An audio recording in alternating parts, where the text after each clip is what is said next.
Hello everyone and welcome back to the Osteo and Physio YouTube channel. As requested, we're going to be doing a video today on how to reduce tension and tightness around the collarbone. So there's lots of different reasons why people have pain and tightness around the collarbone. It can either be predisposed from trauma, from injury where they've damaged or fractured the collarbone, potentially in high impact sports like rugby, or it could be that tension forming from what we do day to day. So a lot of the time if we're lifting stuff or we're leaning forward and we're dropping the shoulder forward, this can cause all of these muscles around here to tighten, triggering pain around the collarbone.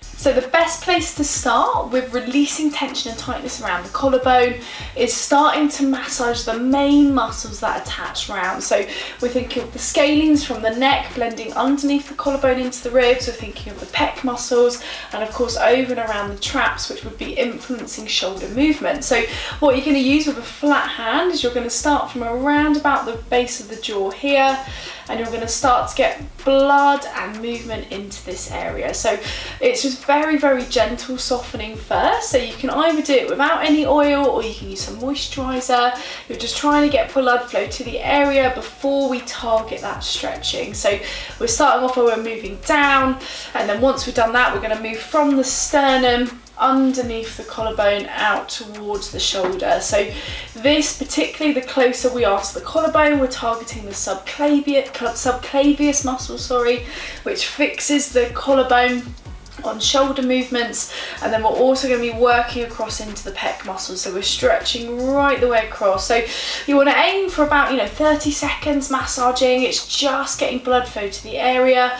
Another way of doing this is that you can add a hot water bottle, add heat to get blood flow to the area just to get it to soften, and then finally we want to massage and move across the top of the shoulder as well. So from the neck all the way over the top of the shoulder, again just lovely circular motion, just getting that all moving. What we then want to do initially is start to open up through the collarbone. So a great way to do this is to circle the shoulders back. So what we're doing is we're moving the shoulders back as we're opening up through the sternoclavicular joint, which is located here, the acromioclavicular joint, and then we're starting to rotate through the collarbone. So for some people, if there's been any trauma, you might find one side that moves better than the other. There might be a little bit of clicking, a little bit of grinding as we're moving, but it's so important to open up through that movement. And of course, if you want to, you can bring the hand into that full circle as you come round. So we want to aim for about 30 seconds. Once we've done that, we then want to target the key muscles around that area, aiming to hold the stretch for about 30 seconds. So if we're looking at the key muscles here through the scalenes first, what we want to do is we want to turn towards the side that we're stretching. We're going to look up slightly, and then we're going to bring opposite ear to opposite shoulder. So you'll feel that stretching up into this area here. So you can use this hand, you can hold on to something to fix the shoulder down, but we want to aim to hold that for about 15 to 30 seconds, allowing that stretch through this side. And of course you would repeat both sides, but just so that you can see today, the side of the tightness is the one we're stretching first. Gently unwinding the neck as we come out. The next thing we want to stretch is the levator scapulae, the upper fibres of the trap. So although that's not directly attaching into the collarbone, if that's tight, it's going to be impacting how we hold our shoulder. So what we're going to be doing is we're going to be looking up slightly, turning away from the side that we're stretching and letting the ear drop down to the opposite shoulder. You should feel that stretching across the top of the shoulder, and then you can use the opposite hand just to exaggerate that stretch, and it's a really nice stretch around the top of that shoulder. So we're holding that stretch there. Good. And then gently unwinding back to the middle. Next, we want to stretch through the pectorals and also a little bit releasing into that subclavius, just where it attaches around here as well. So you want to have either the arm straight in line with the shoulder, or if that's too much, that's too uncomfortable, you can bend the arm and push it against there. I normally do the arm straight, and then what we're going to do is turn the head away and then turn the body away. And so what we'll feel is this lovely stretch around the front. And it's really important because pec major and pec minor, so the main pectoral muscles here, are blending, attaching up into the collarbone around the sternum and up into that humerus. So it's really important to get that deep stretch around this area to help with that collarbone movement and flexibility. So again, holding that for about 15 to 30 seconds, of course, repeating on the opposite side just for that continuity. But I think it's nice just to open up through the collarbone, release some of that tightness. So we're going to hold that there, and then we're going to gently unwind.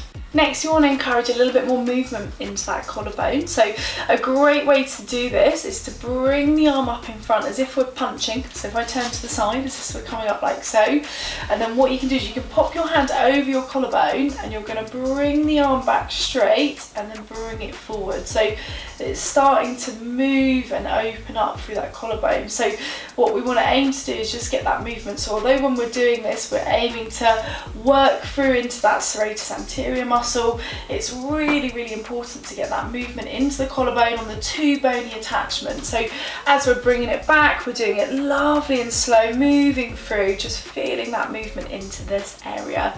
Next, we want to work on any kind of trigger points around some of the key muscles. So if we're thinking of the subclavius muscle, so again, attaching around here into the middle part of the collarbone. So it's really important for fixing that, like we said earlier on shoulder movement. You're going to gently move the hands across, and what you're feeling for is possibly a little nodule in the belly of the muscle. So that might indicate trigger point or a point of tightness. What you can do using your thumb is you're going to push into that little point of tension.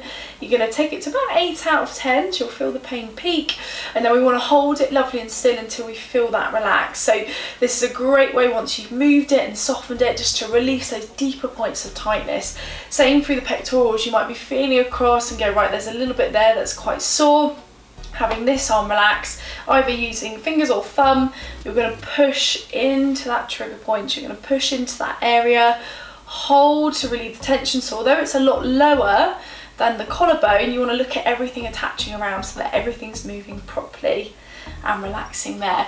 We want to aim to add this routine maybe once or twice a week. We would strongly recommend getting this assessed by a musculoskeletal expert first to work out the best diagnosis for you and the best management, talking you through key areas that you might want to target with exercises so that you can reduce tension and improve movement long term.